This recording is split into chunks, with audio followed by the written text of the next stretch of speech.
आखिरी पत्ता।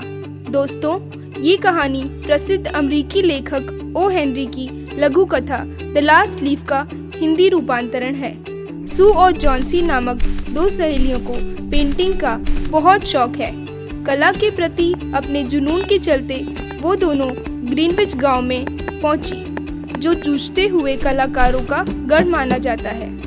दोनों एक सस्ते से स्टूडियो में छोटा सा कमरा किराए पर लेकर रहने लगी।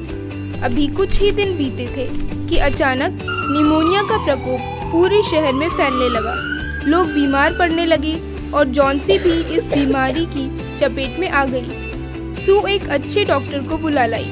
जांच के बाद डॉक्टर ने सू को बताया कि तुम्हारी दोस्त जॉन्सी निमोनिया के साथ साथ मानसिक तनाव यानी कि डिप्रेशन की शिकार है और जब तक उसका मन अच्छा नहीं होगा कोई दवा काम नहीं करेगी। डॉक्टर के जाने के बाद सू ने जॉन्सी को प्रोत्साहित करने की बहुत कोशिश की, लेकिन इन बातों का जॉन्सी पर कोई असर ही नहीं हुआ।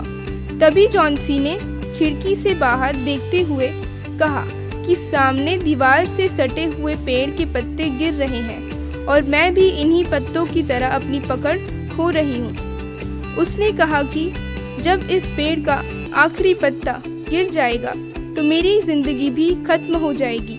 ये सुनकर सू के होश उड़ गए। सू ने ये सारा किस्सा अपने पड़ोस में रहने वाले बुजुर्ग मिस्टर बेहरमैन को बताया।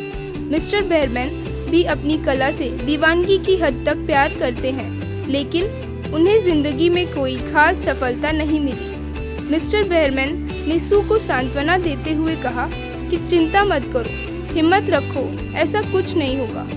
खैर, उस रात बहुत तेज बारिश के साथ साथ तेज हवाएं चली। सुबह उठकर जब जॉन्सी ने देखा कि पूरा पेड़ साफ है, बस एक आखिरी पत्ता अभी भी उस पेड़ पर लगा हुआ है, अब जॉन्सी घबरा गई कि कल ये आखिरी पत्ता भी टूट जाएगा और मैं मर जाऊंगी। उसी रात फिर तूफान आया और जॉन्सी ने सुबह उठते ही सू को खिड़की खोलने के लिए कहा।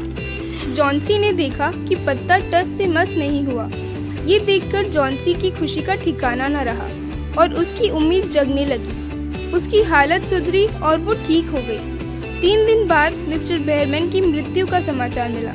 डॉक्टरों से पता चला कि डॉक्टर बेहरमैन ने तूफानी रात में उस पेड़ के साथ लगी दीवार पर पत्ते की पेंटिंग बनाई थी।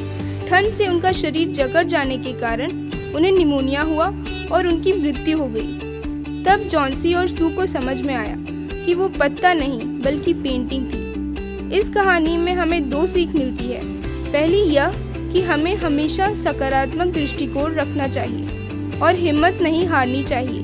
दूसरी सीख यह मिलती है कि किसी के जीवन की रक्षा के लिए यदि हम अपना बलिदान भी कर देते हैं तो हम हमेशा हमेशा के लिए लोगों के दिलों में जिंदा रहते हैं। जैसे मिस्टर बेहरमैन की वो पेंटिंग अमर हो गई। धन्यवाद।